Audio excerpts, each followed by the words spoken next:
Assalamualaikum warahmatullahi wabarakatuh. Perkenalkan, nama saya Andri Fanani dari Prodi PAI semester 7. Di sini saya ingin membuat video mengenai makhorijul huruf, yaitu mendapatkan tugas UTS dari Ustadz Fajar yang mengampu mata perkuliahan Tahsinul Quran. Baik, langsung saja kita masuk ke dalam pembahasannya. Nah, di sini masuk ke dalam pengertian dari makhorijul huruf.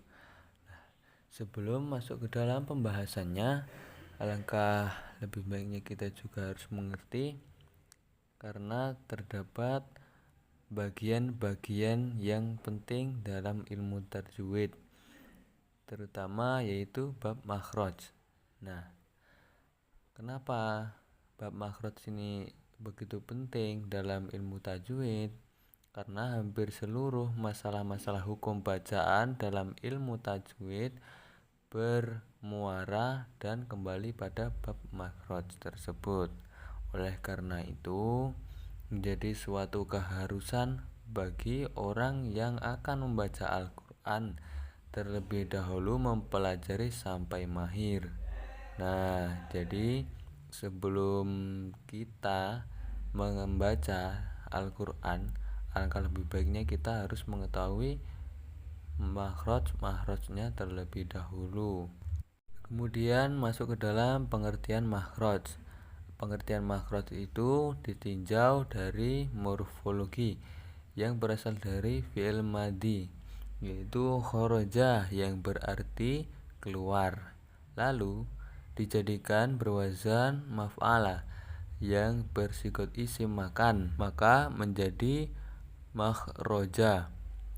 Nah, kemudian juga memiliki bentuk jamak, yaitu makhorija.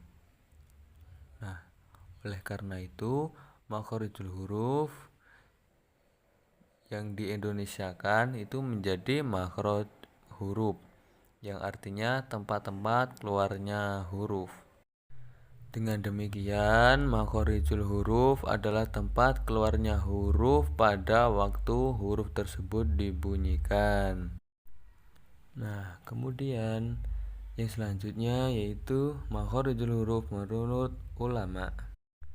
Nah, di sini terdapat 3 ulama yang saya ambil di dalam makalah. Dari ketiga ulama ini ada yang berdasarkan jumlahnya itu terdapat 17 makhorijul huruf, ada yang 14 dan juga ada yang 16. Selanjutnya itu makhorijul huruf secara ijmali dan tafsili.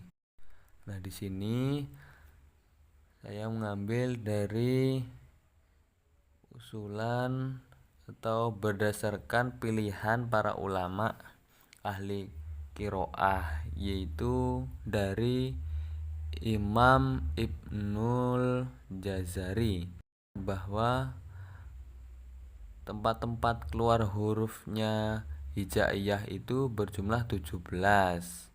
Di 17 makhorijul huruf ini tadi diklasifikasikan ke dalam 5 tempat.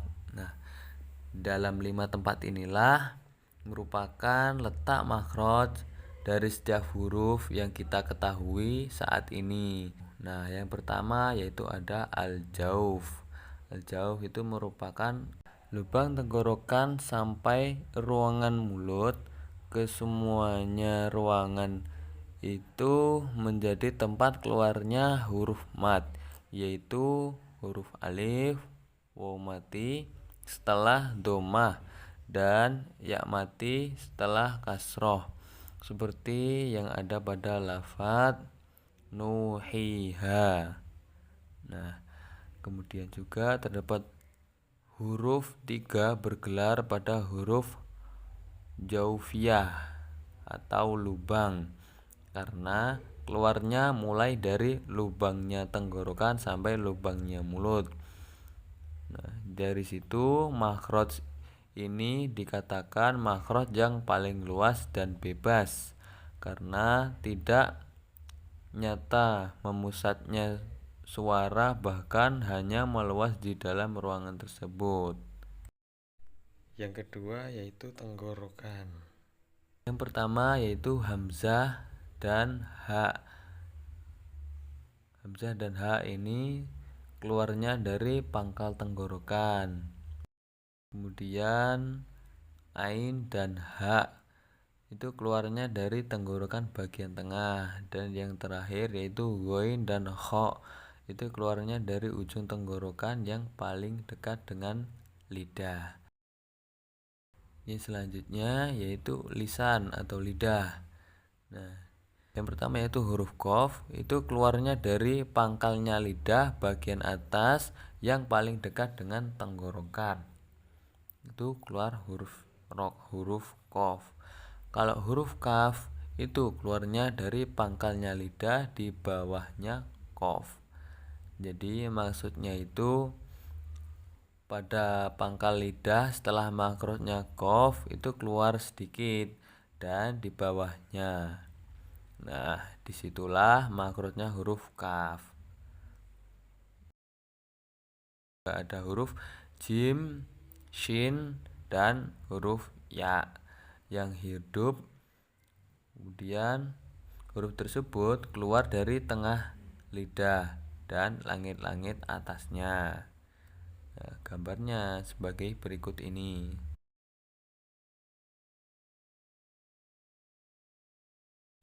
Kemudian yang selanjutnya yaitu terdapat lagi huruf dot, keluarnya dari tepi kanan kiri lidah dan gigi geraham yang melurusi memanjang sampai makhrajnya lam. Selanjutnya ada huruf lam yang keluar dari tepi kanan kirinya lidah sesudah makhrajnya dot sampai ujung lidah dan gusinya gigi muka yang atas. Dan yang selanjutnya itu ada huruf nun. Nah, gambarnya sebagai berikut ini. Nah, kemudian juga terdapat huruf ro, to, zal, ta, shod, sin, za, zo, zal, sa. Nah, itu nanti juga ada gambarnya yang selanjutnya. Untuk mempersingkat waktu, nah gambarnya seperti ini. Nah, kemudian yang selanjutnya ada bibir dua atau dua bibir. Nah, di sini terdapat 4 huruf, yaitu huruf fa, ba, mim, dan waw. Kemudian ada pangkal hidung. Nah, pangkal hidung ini merupakan atau hidung yang terdalam itu dibuat keluar huruf-huruf gunnah. Nah, huruf gunnah itu ada berapa? Ada 2, yaitu huruf mim dan huruf nun mati. Dan tanwin ketika dibaca ikhfa, iqlab, dan idgham ma'al gunnah. Nah, kemudian makhraj ini pindahan dari makhraj asli mim dan nun yang hidup. Dengan huruf mat, makhrajnya itu juga pindahan dari makhraj aslinya waw dan ya yang hidup. Jadi apabila ada mim dan nun yang gunnah, itu contohnya, itu keluarnya juga dari pangkal hidung. Kemudian selanjutnya yaitu metode yang digunakan untuk mengetahui makhorijul huruf. Nah, di sini ada 3 metode. Yang pertama pendekatan grafik, kemudian pendekatan auditif, dan pendekatan berbicara. Nah, yang pertama yaitu pendekatan grafik, yaitu satu metode yang digunakan atau metode yang menggunakan diagram ataupun tabel untuk memvisualisasikan letak dan cara pengucapan setiap huruf. Nah, dengan diagram tersebut akan menunjukkan posisi dan tempat keluarnya suara dari mulut atau tenggorokan saat mengucapkan huruf tersebut. Jadi, ketika menggunakan metode ini juga lebih mudahkan para peserta didik untuk lebih jelas dalam mempelajari ilmu-ilmu makhorijul huruf ini. Kemudian yaitu yang kedua, pendekatan auditif. Nah, metode ini melibatkan pendengaran dalam mempelajari makhorijul huruf. Dalam metode ini peserta didik belajar mendengar secara teliti dan memperhatikan cara pengucapan huruf-huruf. Nah, dengan pendekatan auditif ini juga sangat cocok digunakan karena peserta didik itu nanti diberikan arahan melalui pendengaran, yaitu tata cara atau pelafalan dari setiap huruf-huruf yang akan diucapkan oleh seorang guru. Maksudnya hurufnya itu semisal si guru bilang huruf kho, kemudian anak-anak mendengarkan, itu nanti peserta didik akan mempraktekkan sesuai apa belum dengan yang telah diucapkan oleh gurunya tadi. Nah, kemudian seperti itu. Nah, yang selanjutnya itu pendekatan berbicara. Nah, pendekatan ini atau metode ini mengajak peserta didik untuk belajar secara aktif berbicara dan mengucapkan huruf-huruf secara langsung. Nah, jadi berkaitan juga dengan pendengaran tadi. Setelah seorang peserta didik mendengarkan dan juga dari pendekatan grafik ini tadi, setelah melihat dan mendengarkan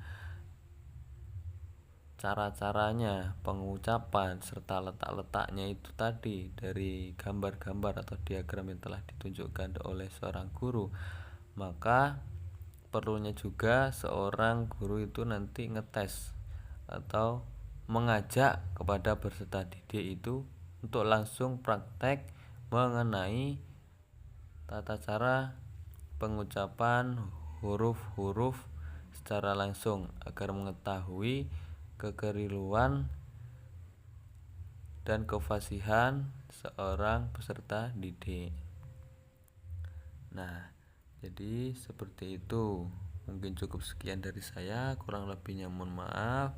Ihdinas siratal mustaqim. Wassalamualaikum warahmatullahi wabarakatuh.